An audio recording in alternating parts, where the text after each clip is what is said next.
நம்ம இன்றைக்கி ரொம்ப டேஸ்டான வாழைப்பழ பணியாரம் எப்படி பண்ணுறது அப்படின்னு தான் பார்க்க போகிறோம். அதுக்கு ஒரு மிக்ஸி ஜாரில் 2லேருந்து 3 நல்ல கனிஞ்ச வாழைப்பழமாக நம்ம எடுத்துக்கலாம்.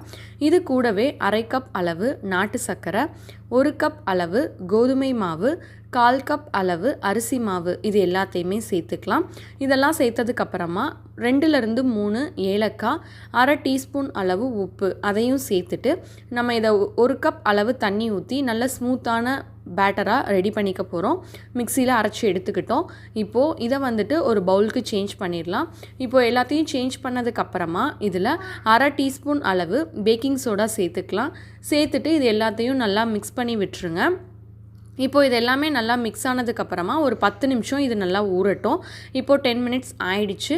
நம்ம பணியாரக்கல்லை அடுப்பில் வச்சு அதில் நெய் அல்லது எண்ணெய் நமக்கு எந்த டேஸ்ட் பிடிக்குமோ அதை ஊற்றிட்டு இந்த மாவு எல்லாத்தையுமே ஊற்றி நம்ம சுட்டு எடுத்துக்கலாம்.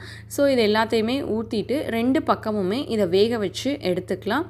அவ்வளோதான், நமக்கு ரொம்ப டேஸ்டான வாழைப்பழ பணியாரம் ரெடி ஆகிடுச்சு. இதே மாதிரி நீங்கள் உங்ககிட்ட இருக்கிற எல்லா மாவையுமே ஊற்றி எடுத்துக்கோங்க. நானும் இப்போ எல்லாமே ஊற்றி எடுத்துட்டேன். ரொம்ப டேஸ்டான வாழைப்பழ பணியாரம் ரெடி ஆகிடுச்சு. இதை நீங்கள் குழந்தைங்க எல்லாருமே விரும்பி சாப்பிடுவாங்க. ரொம்ப ஹெல்த்தியானதும் கூட. இதை நீங்கள் கண்டிப்பாக ஒரு நாள் ஈவினிங் ஸ்நாக்காக செஞ்சு கொடுங்க. இந்த வீடியோ உங்களுக்கு பிடிச்சிருந்தது அப்படின்னா கீர்த்திஸ் கிச்சனுக்கு மறக்காமல் சப்ஸ்கிரைப் பண்ணுங்கள். தேங்க்ஸ் ஃபார் வாட்சிங்.